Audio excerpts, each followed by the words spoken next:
Forget food for a second when it comes to fat loss. Instead, today we're going to be talking about exercise. And we're going to look at which exercises are best for fat loss. In fact, we're actually going to put different forms of exercise into a tier list so you can see which exercises are going to be more favorable for you when it comes to trying to drop body fat and achieve your goals. The tier list is going to go from S, which is going to be top tier, down to D, which is going to be least favorable. And we're going to look at a few different forms of exercise. We're going to be looking at weight training. We're going to be looking at daily activity, which most people would consider as something like steps or just general movement. We're going to be looking at LISS, so low intensity, steady state cardio. And we're going to be looking at HIIT, so high intensity interval training. And then we're going to look at the different forms of properties with these forms of exercise to allow us to put them into this tier list. So for example, we'll be looking at obviously their benefits towards fat loss. We'll be looking at their benefits past fat loss a little bit as well. We'll be looking at their time availability, so how long you need to perform each of these exercises. We'll be looking at caloric expenditure for that time, so essentially comparing the amount of calories we might burn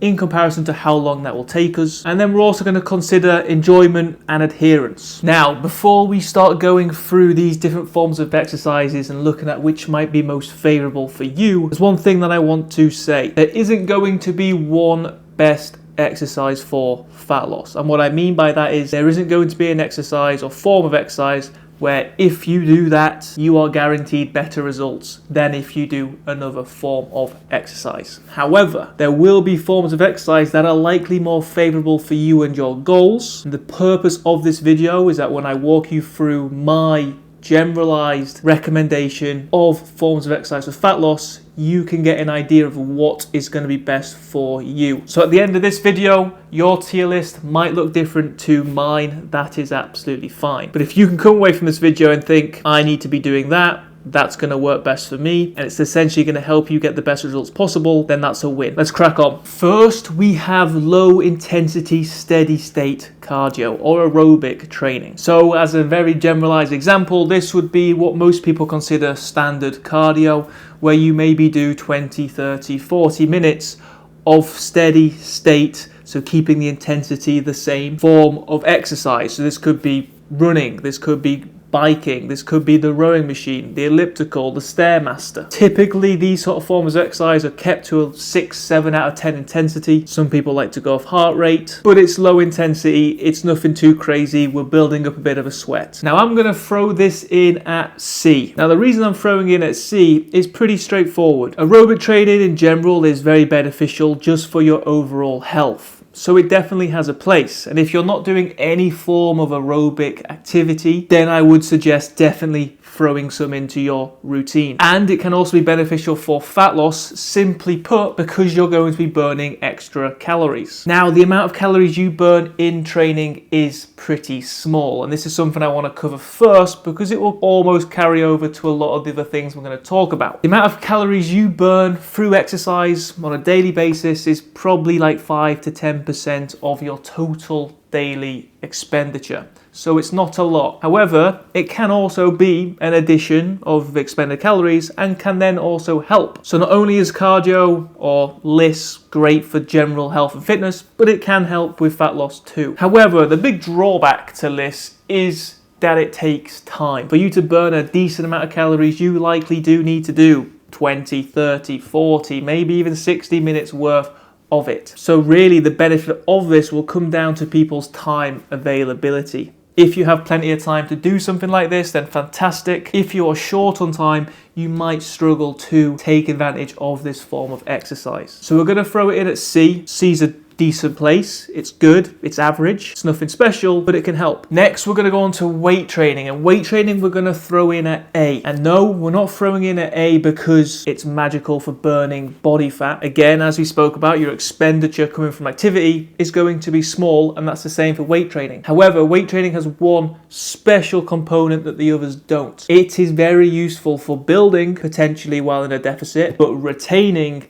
the amount of muscle mass that you have. And as you go through fat loss, most people's goal alongside that is to look better at the end of it, which requires a certain amount of muscle mass for you to get the shape that you're after. So building and definitely retaining that muscle mass through this process is vital. Now, not only that, weight training as a whole, if you do manage to build muscle through your deficit, which the chances are slim, but it's potential if you're new, fantastic. And the more muscle mass you have, again, we're talking small numbers, but it will make a difference long term, the more calories you will expend. So you can essentially expend more calories just at rest by holding more muscle mass. And again, we're talking small numbers, but every little helps. So weight training is definitely more beneficial, in my opinion, than something like steady state cardio, because not only will it help with other aspects of your fat loss goal, but it will also help massively with the long-term maintenance of that goal too. Now you might be thinking, what goes above weight training in the S category? Well, I'm about to tell you, and it might surprise you. That is going to be daily activity. Now the reason for this is very, very simple. Most people are not active enough on a daily basis. Most people's steps are probably 3,000, 4,000 a day, which is not a lot. So people can make a huge benefit from increasing their daily activity towards their fat loss simply because it ramps up their calorie expenditure